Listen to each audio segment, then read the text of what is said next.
The following program is a Nightingale Conant production for Simon & Schuster Audio.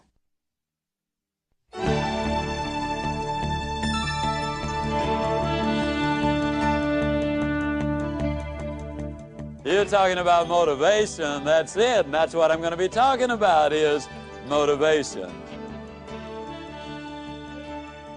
West Texas rancher had a coming out party for his daughter. Now this was one of those real rich Texans. I mean, thousands of acres of land, tens of thousands of head of cattle, dozens of producing oil wells. I mean, a great big house and an Olympic-sized swimming pool.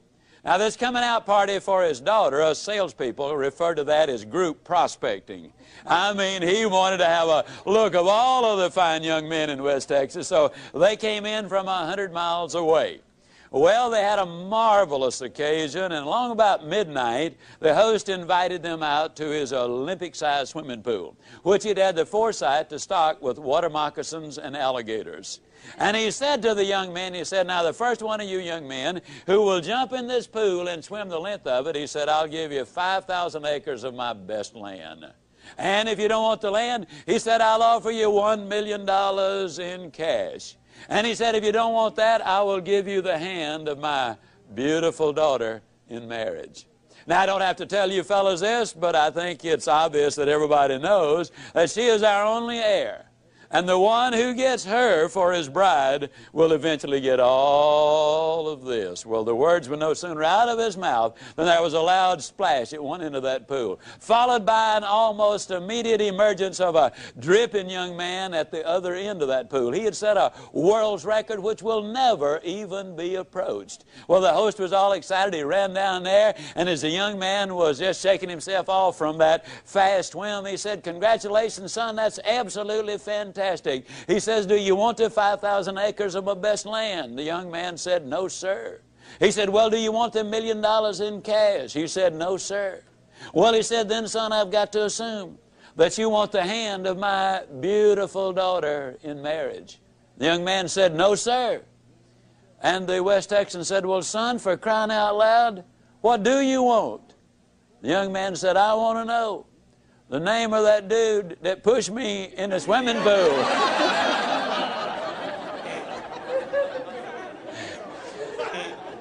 Now, I think we'll all agree that he was motivated. But I think we'll also agree that most people are confused about motivation. One of the favorite questions the media often ask me is, Mr. Ziglar, now you're going to do this 4-hour seminar. Yep, that's right. And you're going to get the people all motivated. I said, I sure hope so. That's what management brings me in for. Well, let me ask you a question, Mr. Ziglar. Where will these people be a month from now, 6 months from now? In other words, Mr. Ziglar, tell me, is motivation permanent? Well, I got to look at you folks and say, no, motivation is not permanent. But then neither is bathing. But that doesn't mean I don't approve of bathing. As a matter of fact, I strongly encourage it. Eating is not permanent unless you don't eat, and then pretty soon your condition will be permanent. No, motivation is not permanent for the simple reason that we've got demotivation, which takes place every day of our lives. There's more confusion about motivation and positive thinking than just about anything that I have ever encountered. I believe in this presentation, though, we're going to be able to clarify much of that for your benefit, and more importantly, share with you how you can keep the motivation and the positive thinking going. Positive thinking won't let you do anything. I get so annoyed when I hear some people enthusiastically stand up and say, man, with positive thinking, you can just do anything. Just believe it, and man, think about it positive enough, you can do it. I believe that's ridiculous. See, I'm 60 years old. I don't care how positive I got. I could not whip a boxing champion. I don't care how positive I got. I could not play football in the NFL or the basketball in the NBA. I don't care how positive I got, I couldn't perform major surgery on you and have you live. Nor could I give you a lecture on nuclear physics. Positive thinking won't let you do anything, but it will let you do everything better than negative thinking will. Now, I know that for most busy people, getting regular exercise is about as easy as climbing Mount Kilimanjaro. But it can be done. You've just got to have a plan. You've got to set some goals, because it's just as difficult to reach a destination you don't have as it is to come back from a place you've never been. Unless you have definite, precise, clearly defined goals, you will not realize the maximum potential that lies within you. And this applies to every aspect of your life, not just to exercise. Now, here's some steps you can take towards that end. First, identify your goals, and next, set a deadline for reaching them. Make a list of obstacles you have to overcome to reach your goals. Identify the people who can help you overcome those obstacles, and make a list of skills you have and those you need to achieve your goals, and then develop a plan. Now, a word about goals themselves. There are 7 different kinds of goals. There are physical, financial, spiritual, career, family, mental, and social. And these 7 types of goals share several characteristics. First, to be effective, they must effect change. We must have some big goals, because thinking big creates the excitement necessary for accomplishment.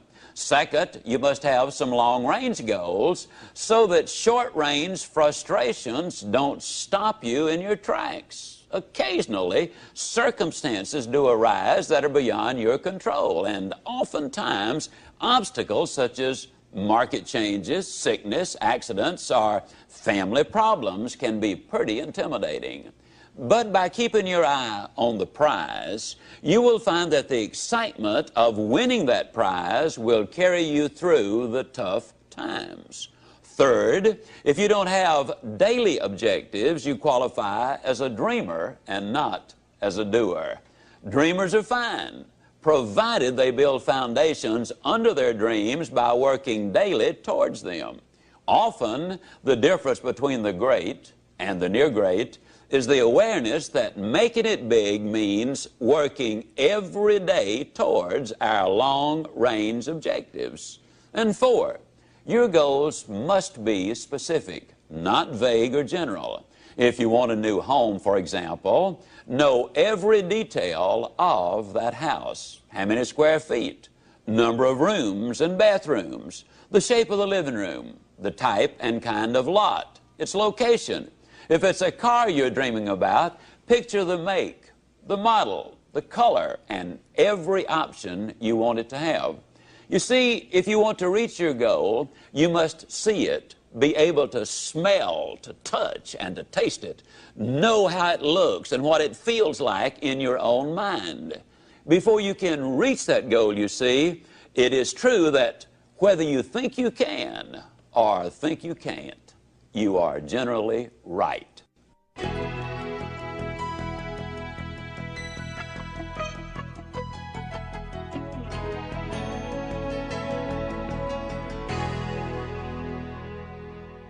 Step number 6, you need to feed your mind with the good, the clean, the pure, the powerful, and the positive. Let me ask you a question. If I were to come into your living room one day with a pail of garbage and dump it on your living room floor, what do you think you'd do?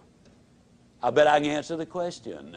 You would either get your gun and say to me, "Now, Ziglar, I'll bet you can clean that up." Or you'd get on the telephone and you'd call the police. Or you'd whip me as long as I was there. Those are things you would probably do. I mean, and then for months you'd be talking about this crazy guy came in my home, dumped garbage on the floor, ought to shot him. As a matter of fact, I wish I had. But we could clean the garbage up off your living room floor. But what about the garbage that we dump in our mind every single day? Einstein said that it takes 11 correct inputs to overcome one incorrect input. And a lot of the things which go in our minds and in our children's minds is not a thing in the world but pure garbage. I would ask you to do this. Evaluate what you read and what you view. Evaluate it in this light. Will this really help me to accomplish my objectives in life? Or is this going to be a deterrent to me accomplishing my objectives in life? Remember, you're what you are and where you are because of what's gone into your mind. And you can change what you are, you can change where you are by changing what goes into your mind. Now, as you probably suspect, I'm an absolute enthusiast about the cassette recorder. I believe it's the most fascinating educational tool that we have in our country. I was a visiting scholar for the University of Southern California for 2 years. One of the things they discovered was that if you live in a metropolitan area and drive 12,000 miles a year, that in 3 years' time you can acquire the equivalent of 2 years of college education. You can learn virtually anything you want to know about finances, foreign languages, the Bible, how to set goals, how to close sales, how to plan your life. You can learn so many things while you're there in your car. Feed your mind. Second thing I would encourage you to do is start reading something good every day. Did you know if you read 20 minutes a day and you're an average reader, that at the end of the year you will have read 20 200-page books, and that the average American only reads one good book a year? Think of what an advantage that will give you over the competition in whatever field you're in. Now, who does these things? Well, Mary Kay Ash of Mary Kay Cosmetics told me that she would never get in her car without a cassette that she could listen to while she was going somewhere. H.L. Hunt, worth $3 billion at his death, listened to cassette recordings until after he was 80 years old. Wallace Johnson, one of the co-founders of Holiday Inns International, over 80 years old, tells me he listens every day and reads at least 2 good books every month. Alan Bean, one of the astronauts who walked on the moon, told me that the astronauts on their way to the moon and back, and please understand, these people have the best self-images, the most clearly defined goals, the most positive mental attitude. They're the most confident, competent people as a group maybe that our country has. But these people were listening to motivational recordings on their way to the moon and back. And what a delight it is for me to be able to say that some of the recordings they were listening to were fantastic. You need to feed your mind. Now, a lot of times people say, yeah, you know, when I'm down in the dumps just a little bit, I really enjoy listening because it gives me a lift. Well, I'm glad to hear that, but let me give you the most surprising news maybe you've ever heard. It's good to listen when you're down. But, folks, the ideal time to listen is when you're sky high. Let me tell you why. When you're down, sometimes you grab at straws, and sometimes you grab the wrong straw. Also, a lot of times, and here's the real benefit to listening, it triggers your imagination, stirs up all of the stored information which you already have in your mind, and a lot of the good ideas then come forth. But if you're too down to accept them, then you turn away the very best ideas of all. Listen when you're up. And then with those endorphins popping, and they do pop as a result of listening to good motivational recordings, when you listen then and new ideas pop in your mind, it generates even more excitement. Here's what we've discovered. You need to listen at least 16 times to get the complete message. That's the reason I say listen to this over 16 times, because you will get all of it then. It will become a part of you. Let me say it again. You probably have been in the process of making decisions right now. As you listen, you will make those decisions. But as you listen over and over, the decision changes to commitment. And once you've made the commitment, then you will seek the training which will make the difference, because that means behavior changes. And when you change behavior, then you start developing winning habits. And that's what this is really all about. Step number 7, if you want to build a winning attitude, you need to take time, and this is probably going to surprise you, based on what you've heard me say so far, but you need to take time to be quiet. You know, the average American sleeps 30 minutes too late.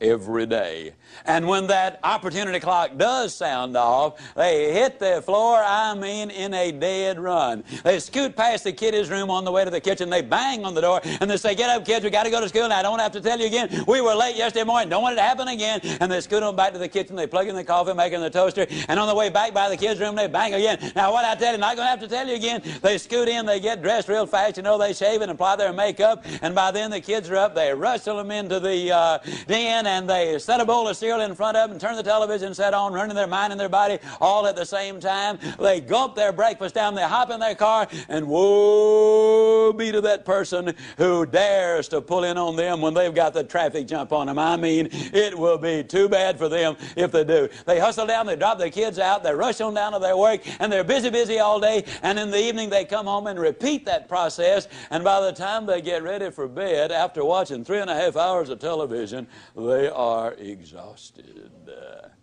You know what we need to do, folks? We need to take time to be quiet. You need to do it at least 4 or 5 times a week. A lot of people say, "Well, that guy keeps talking about time for this and time for that. I don't have time for all of these things." Let me tell you how you can create an extra 3 hours every day of your life, guaranteed.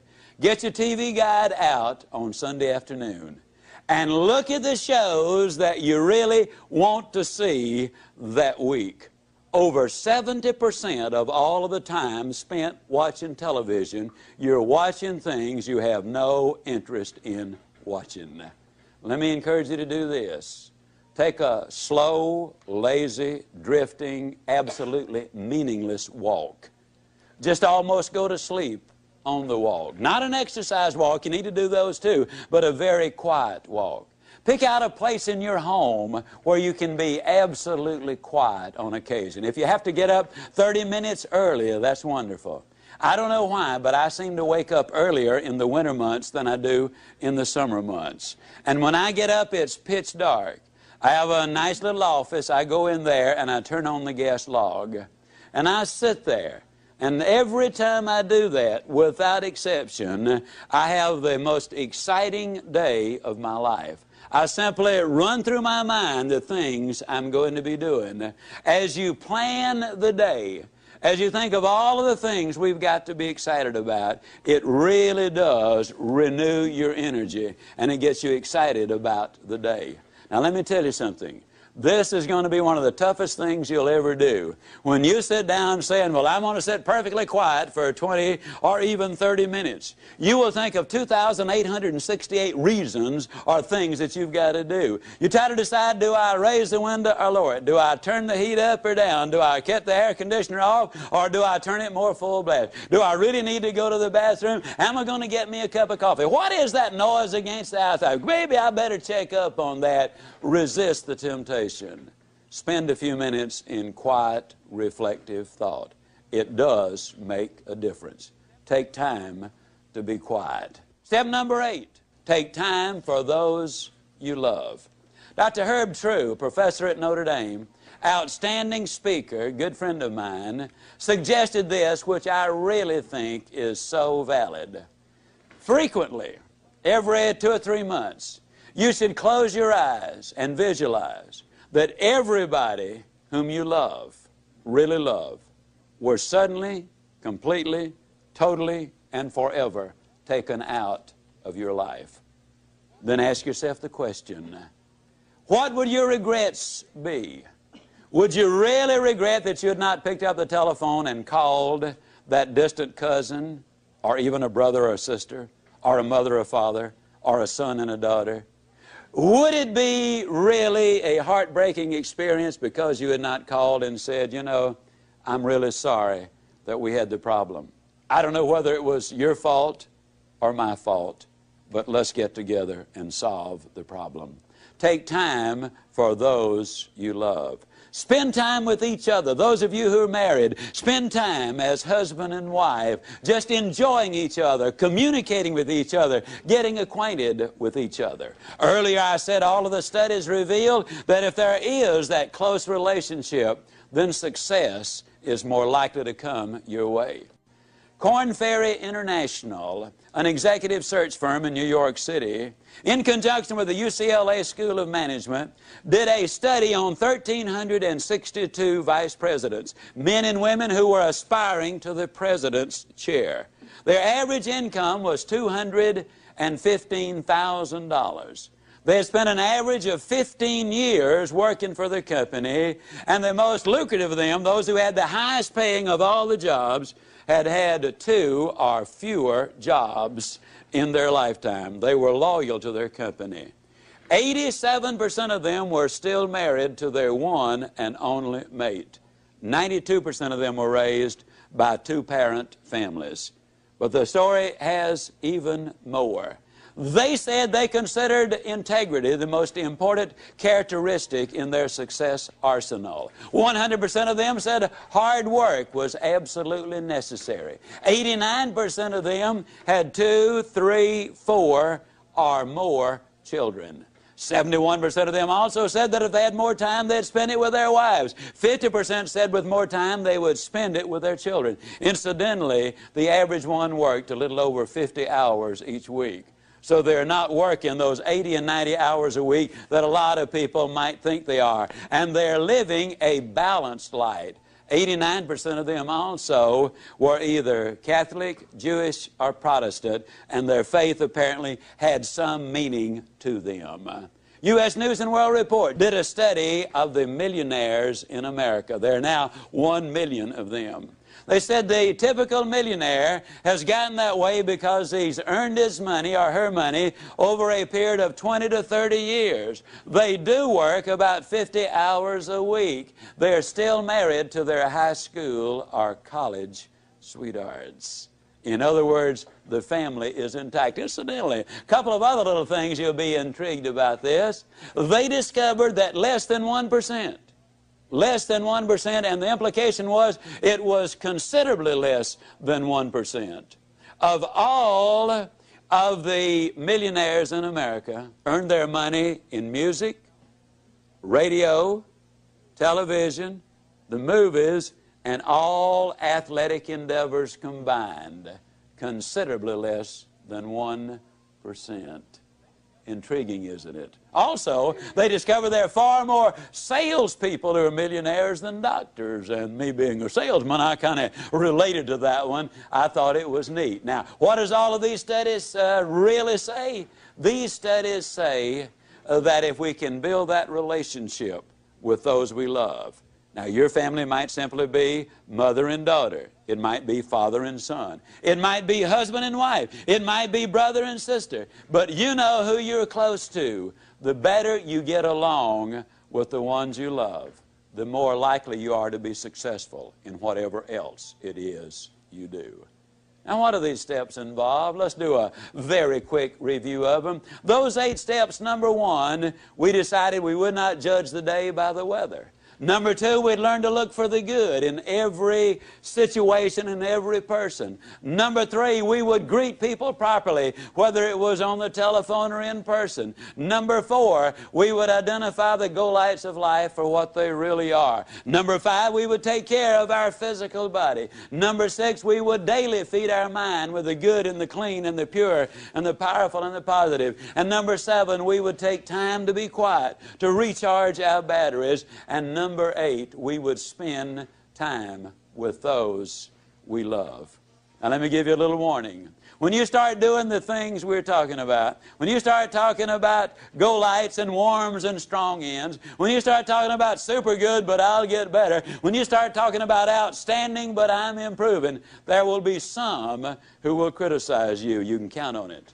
But let me tell you this, since the beginning of time, nobody has ever erected a statue to a critic. So obviously they're not held in such high esteem. I might also warn you that there are some people who will laugh at you.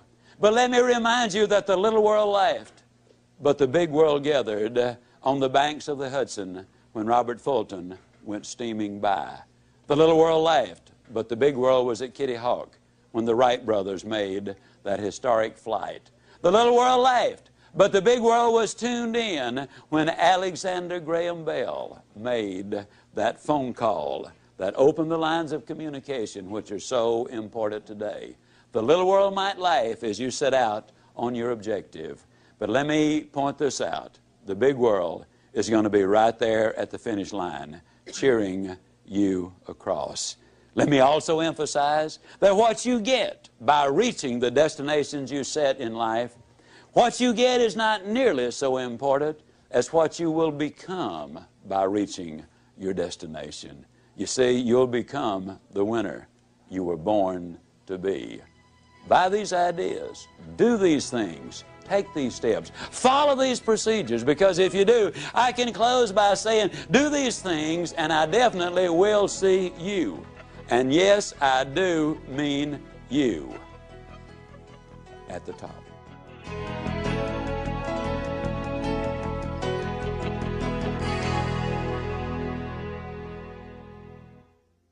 This has been a presentation of Simon & Schuster Audio. You know what positive thinking will do? Positive thinking will let you use your ability.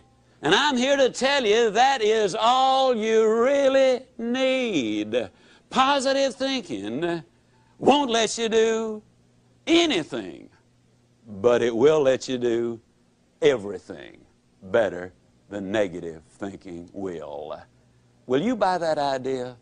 Does that make sense to you? Okay, it lets you use your ability. See, that's what we want to communicate with you in this presentation. Now, J. Allen Peterson, in his beautiful book, The Myth of the Greener Grass, points out that according to one computer study, over 90% of the input in our minds on a daily basis is of a negative nature. Chad Helmstetter, in his book, points out that the average 18-year-old American has been told 148,000 times, no, or you can't do it.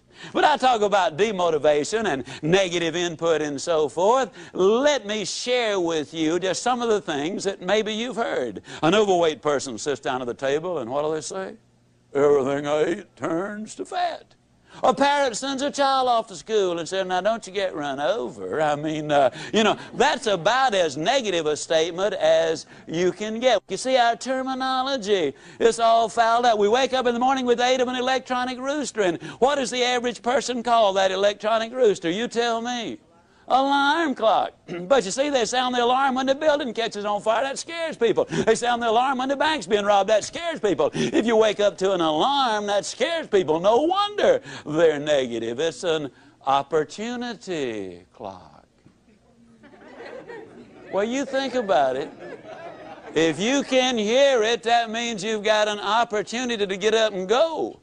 If you can't hear it, that might mean you done got up and gone. I mean, you think about it, it really is an opportunity clock. How negative are we? They bring out a loaf of bread, and what do they call the first slice? I mean the first slice on the loaf of bread. Tell me, the heel or the end? Isn't that crazy? Never saw a loaf of bread in my life that didn't have two beginnings. I mean, we really need to explore that. Now, what we want to do is we want to look at a formula. And this formula is a very significant one. William James, the father of American psychology, the man who really wrote the original books, he's from Harvard, says that if you want to change your life, you've got to do it immediately and you've got to do it flamboyantly. Now, I want to emphasize as I get involved in this, during these next few minutes, the chances are enormous that you are going to be making some decisions. And they will be good decisions. But they also will be emotional decisions, kind of like a New Year's resolution, which some people break the very next day. Decisions are easy to make. Business people make hundreds of them virtually every day of their life.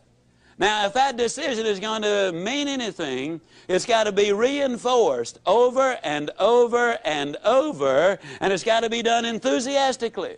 Now, if it's reinforced often enough and enthusiastically enough, then the decision becomes a commitment. Now, once you've made a commitment to do something in your life, ladies and gentlemen, then you will seek the training. You will demand the training that will enable you to utilize and reach the commitment which you've made. Now, training is what makes behavioral changes in your life. If the training is good, that means you will develop winning habits. And ladies and gentlemen, all you've got to do is practice winning habits long enough, and you yourself will become a winner. You see, we were born to win. I believe that with all my heart and soul. We were born to win. The unfortunate truth is, many people have been conditioned to lose. So as we look at this formula, as I share these steps with you, I want to really encourage you to listen carefully this first time, but also repeat it over and over until it becomes a part of you.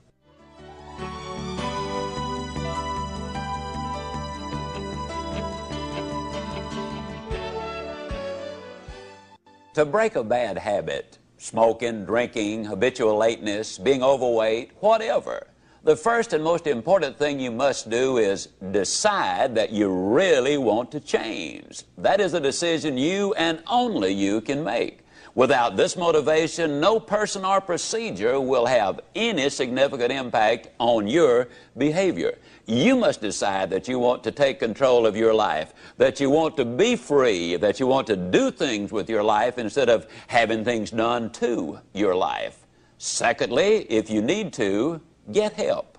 Interestingly enough, many people quit their bad habits in the same way they acquired them, by associating with people who share their goals. Alcoholics Anonymous, Gamblers Anonymous, Overeaters Anonymous, literally hundreds of self-help organizations provide just this sort of positive association and support for people with problems. Thirdly, try substitution. There is really no such thing as eliminating a habit. You simply substitute a good one for a bad one. The psychologists say that it's important to have a new activity or habit to fill the void when you start shedding old habits. In place of eating, you might try jogging. Instead of drinking, you might try talking. In place of smoking, substitute writing. In other words, don't be unwise in your habits, but rather aspire to maturity and wisdom and keep your mind well and emotions focused on positive ideas. Step number 4. Use the psychological technique of imaging, of visualizing yourself as free of that destructive habit. Picture yourself as doing something else, something positive, something winning. And a final suggestion. Once you decide to grab hold of a new habit, you will need, for a while, to force yourself to hold on real tight, to hold on to it for all you're worth. Eventually, it will get easier and even become fun. But at first, to make it stick, to turn it into a real good habit, you've got to make yourself do it for at least 21 consecutive days. Do it for 21 consecutive days in a row, and you'll have a real good shot at beginning to live a different kind of life. You might just become a happier, more motivated, excited, and enthusiastic person.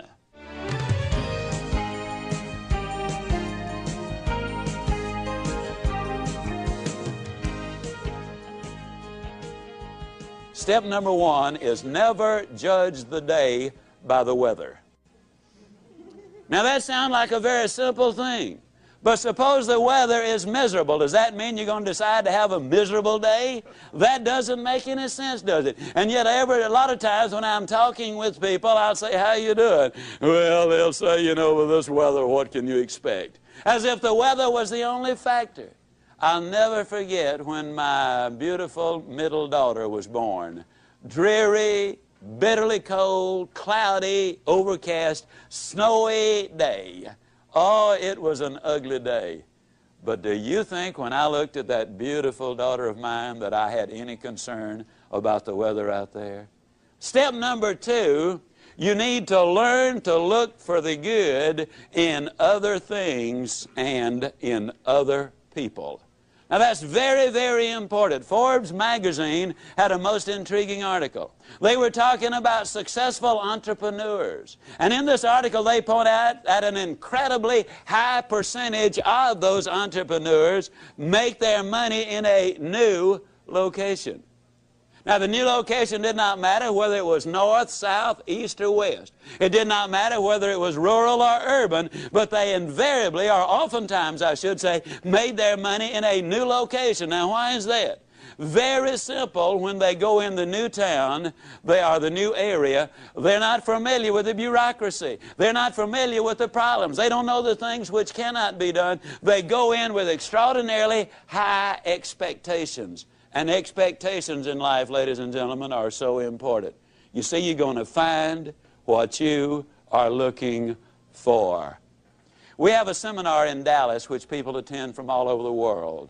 We try to get the corporations and other people to send husbands and wives together, because our research indicates that if the team functions together, they both will do better in whatever it is they do. There's one company sent in 4 couples. We have a little process whereby we separate the people into little groups, so one section of where we got about 8 or 10 people, another one where we got about 20 people, and then we have the general get-together 3 times a day. Well, in the individual groups, they do a lot of role-playing and participation. They're very busy. And every time an individual says or does anything, the other members of that little group write them a little note that says, "I like Gene Smith because." And then they use some specific observable behavior that they like about her. At the end of the 3 days, each one there will have from 1 to as many as 200 of those little slips. You're talking about motivators. People get excited about it. Well, these 4 couples really got turned on, and we finished at about 8:30 that evening. They went out the first night to a very late dinner at one of Dallas's finest restaurants. They hit the jackpot with a waiter. He had been there over 20 years, been a waiter over 25 years. He was professional in every way. He was there when he was needed, but he did not join the party. He was friendly, but he was not familiar. At every need, he was there. He was really great. There was a lot of interchange. They got his name. When they left, because he had contributed so much to the enjoyment of the evening, they left him a 25% tip, which is significant in a very expensive restaurant. Also, each one of them wrote him one of those little slips of paper, "I like because." And they walked out the front door. They'd gotten about 100 feet when they heard his voice from the rear saying, "Wait a minute, folks, wait a minute." And it was the waiter running up to them. He was waving those 8 slips of paper. He said to them, "You know, I've been a waiter over 25 years. I've been here over 20 years. And then he broke down. And they said he could not talk for what seemed like forever. It probably was no more than a minute. He finally regained his composure, and he said, "You know, this is the nicest thing that has happened to me in 25 years as a waiter." He said, "I'll never forget tonight." And he turned and walked away. Calvert Robert says that there are over 3 billion people on the face of this earth who go to bed hungry every night. But he says there are 4 billion people on the face of this earth who go to bed hungry every night for some sincere, honest appreciation, a compliment, if you will.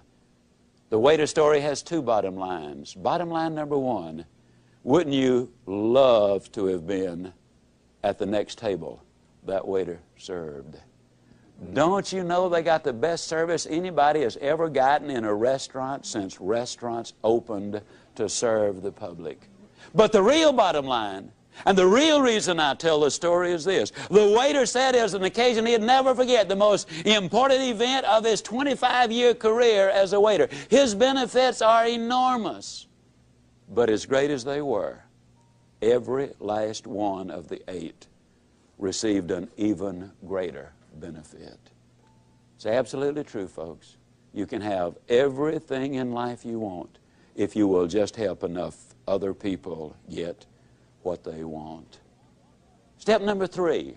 If you want to build a winning attitude, you need to know how to greet people properly, in person and on the telephone. Have you ever noticed that most people absolutely don't even know how to answer the telephone? I challenge you. 2 of you get together. Look up 10 numbers separately in the yellow pages and swap numbers. I'll guarantee you, you will be unable to identify more than 3 of the companies you call based on the way they answer the telephone. They snatch the phone off the hook as if it were an intrusion. What do you mean, this number? I wouldn't bother you. Good morning, Lord Company. And you have no more idea than a goat who you've called.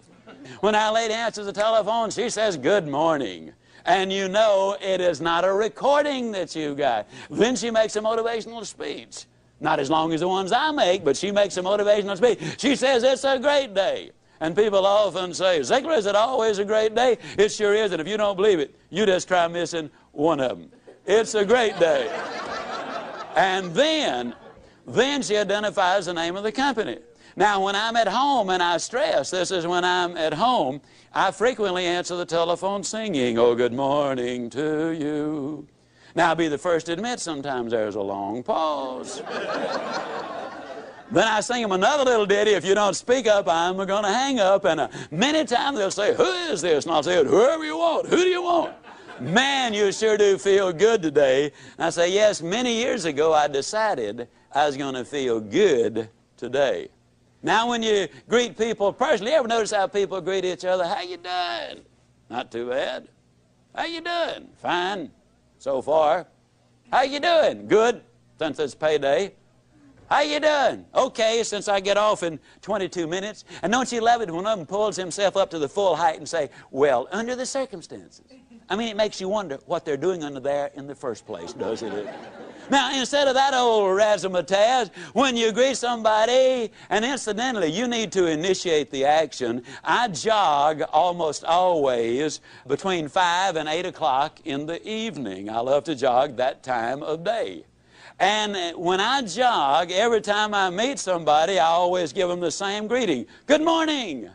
And in 85% of the cases, by actual count, they always respond either all the way with good morning, or they'll get part of it out.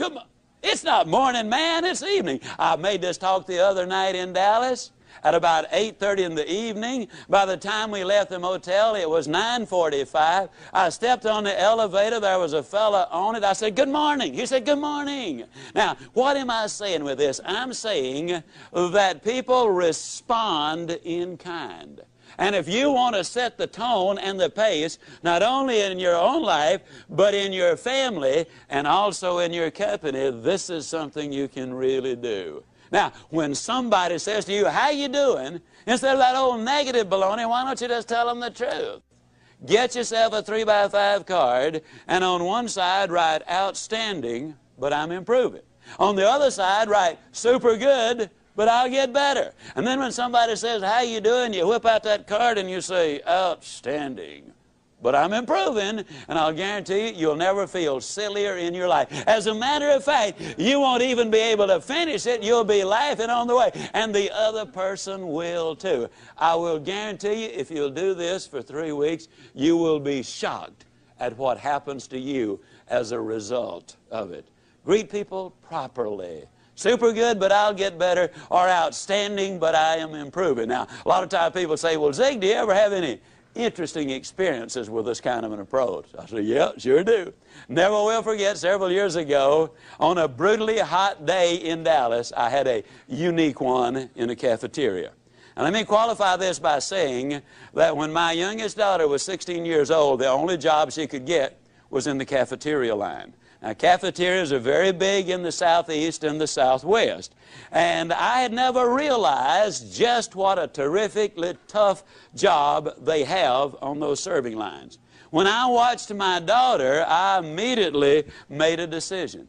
I decided that never again would I ever go down a cafeteria line again without enthusiastically greeting every person there and giving them some word of hope and encouragement if possible. But I'll never forget that hot day. Oh, it was brutal. We went in slightly after 1, a buddy of mine and I did, and 98% of their business is done between 11:45 and 1:15. Well, there's only one other person in the line, and he was in front of us. And he apparently was from the same school I'm from, because he was saying good things to everybody. And he done good until he got to the meat department. Then he said something about the weather. Now, you got to understand, some people sweat and some people perspire. The lady cutting the roast beef was sweating. And when that fellow said something about the day, she reached up, she wiped her forehead, and she slung the dirt on the floor, and she said, yes, it has been one of those days. Now, you got to understand, she wasn't talking to me. But she's talking about the only day we got. And she's talking in my town. And I've got a reputation at stake. I cannot sit idly by and let a comment like that be made right there in Dallas, Texas, and me not have something to say about it. So I put my big nose in. I said, yes, it's absolutely magnificent, isn't it? She looked at me with the coldest, most calculating eyes that I've ever seen in my life. And she said, you have been out in the sun too long.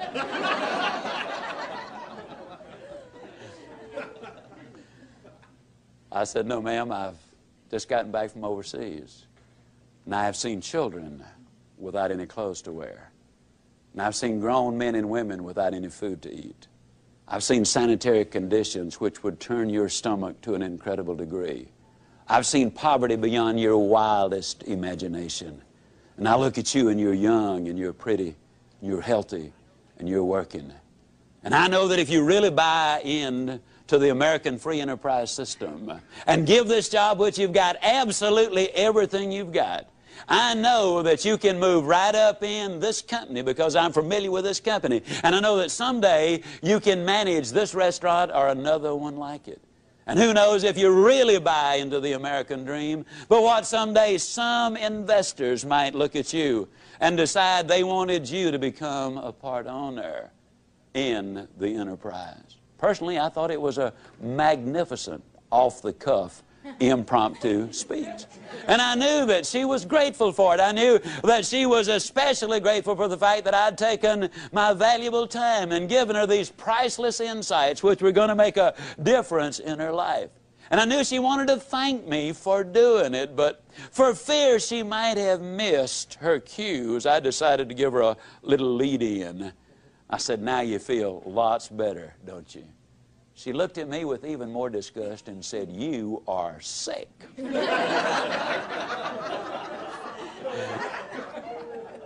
Well, you win some, you lose some, and some are rained out, you know. Well, I got the rest of my food. I went on down to the end of the line, my buddy and I, and we sat down, we're having our lunch, and we ran out of tea. And a lady, she had to have been 65 years old. She might have been 70 or 75, came by to serve the tea.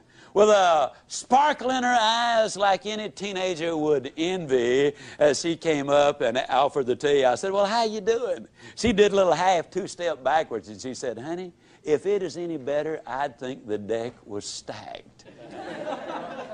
I said, why don't you go tell those ladies on the serving line that? She said, oh, no. She said, if I fool around with them, I'd end up being just like they are. I don't know where she learned her psychology, but she's right on the button.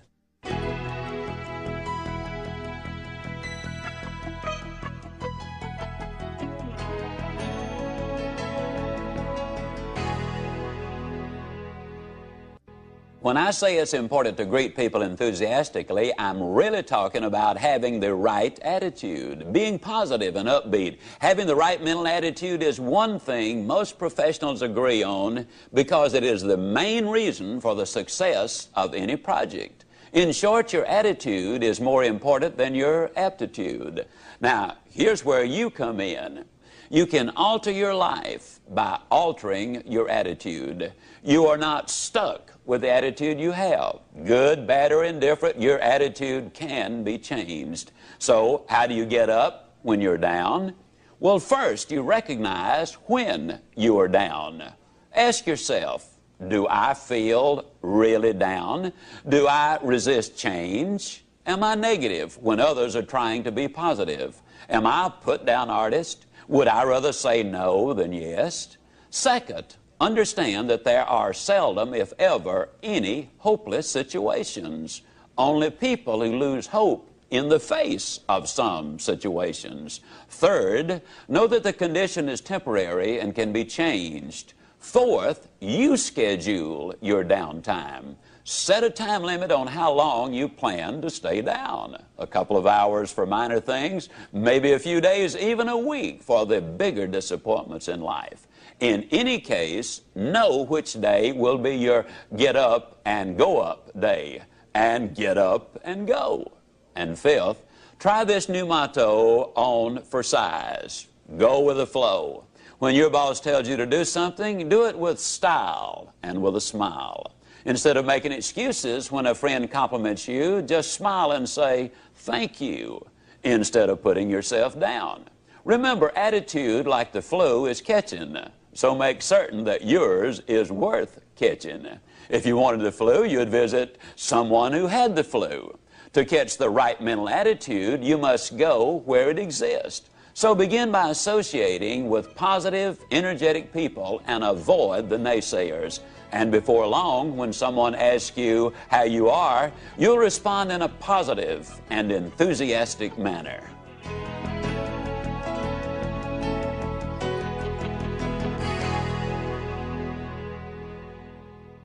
Step number 4 is you need to establish some symbols. It seems that on every street corner in every city I go in, there are some symbols. Some people call them red lights, some people call them stoplights, some people call them traffic lights. And in reality, they've all misnamed them. They are go lights, ladies and gentlemen, and they're put there for the express purpose of making traffic go. The average person spends 27 hours a year in front of those lights waiting on the right color to come along. Let me ask you a question.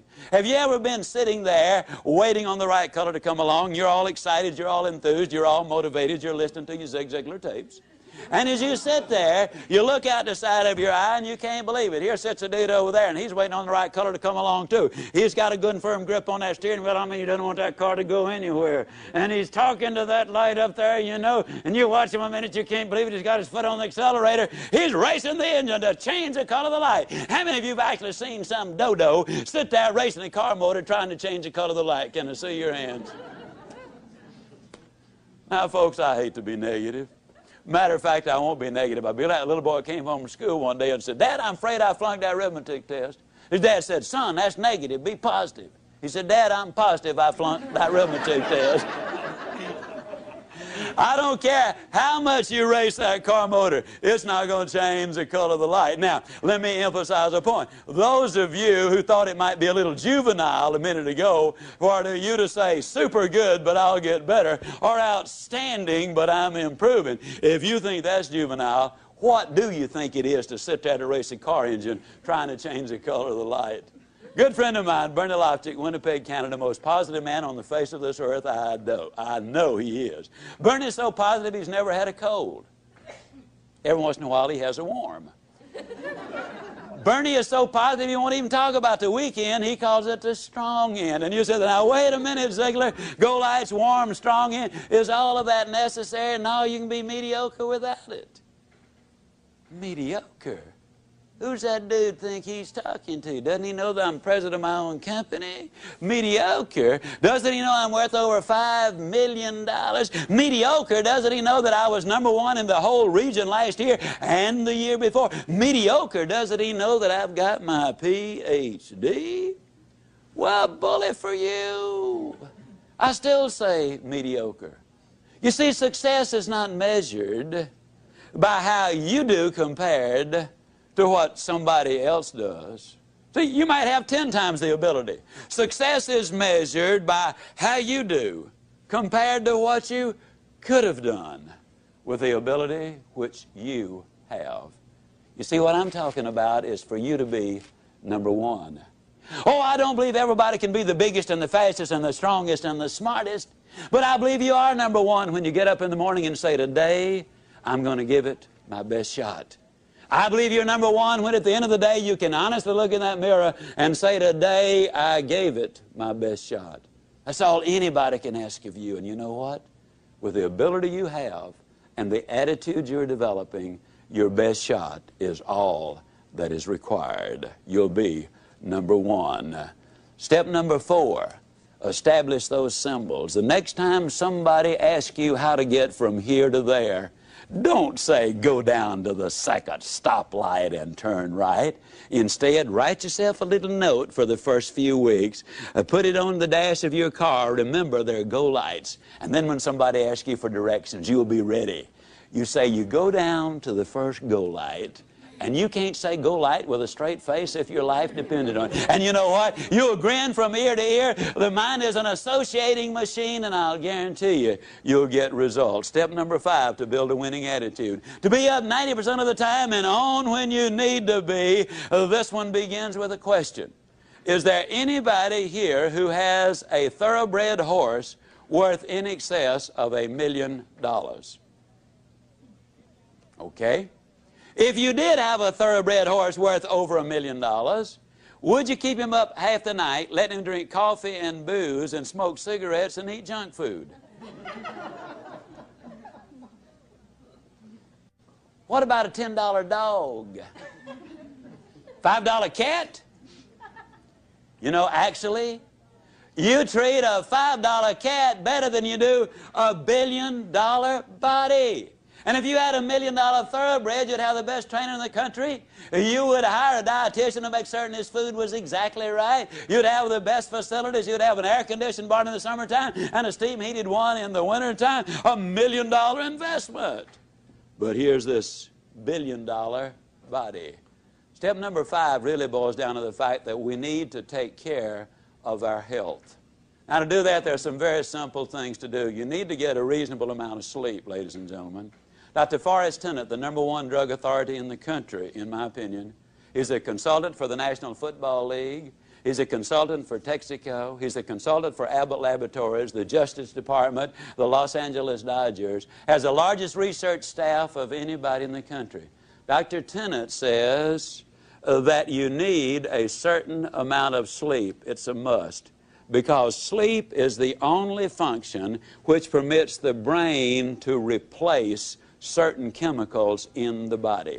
And a lot of people who have difficulty in life can be traced directly to the fact that they've upset that balance by not getting enough sleep and by putting those chemicals into their system, which destroys that. You need a certain amount of sleep. Number 2, you need to eat a well-balanced diet. Number 3, you need to get on an exercise program. I'll just point out that I got on an exercise program 15 years ago. I'm going to brag just for 1 second. In January the 5th, 1987, I went to the Cooper Clinic in Dallas for my physical. I go every 18 months. While there, I stayed on the treadmill longer than any active player in the National Football League who's been tested, and lots of them have been tested. I'm 60 years old. I have a resting heart rate of 41. I can do things today I never could have dreamed of doing when I was 25 years old.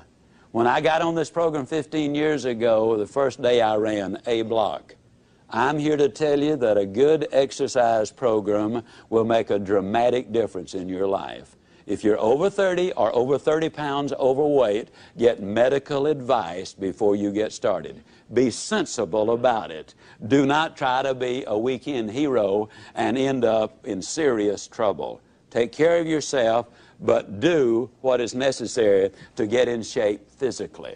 Now, a lot of people say, well, Zig, I know you're terribly busy. When do you have time to run? Well, I am so busy I don't have time not to run. That's a literal truth. You see, when you exercise, you activate the pituitary gland. The pituitary gland floods the system with endorphins. Endorphins are over 200 times more powerful than morphine. And the result is you end up on a natural chemical high. And for the next 2 to 5 hours, you're far more productive, far more creative, far more energetic. I invest that few minutes in running and get back hours as a result of it.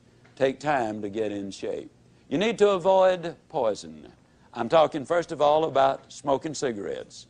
Every time you smoke a cigarette, you have just decided to die 14 minutes earlier than you otherwise would have died. 17.2% of all the deaths in America are attributed directly to smoking cigarettes. Keep that poison out of your system. Booze, every time you take a drink, it damages and destroys brain cells. We now know that expectant mothers, even if they drink very, very, very, very moderately during pregnancy, it has an impact. Step number 5, ladies and gentlemen, you need to take care of your health.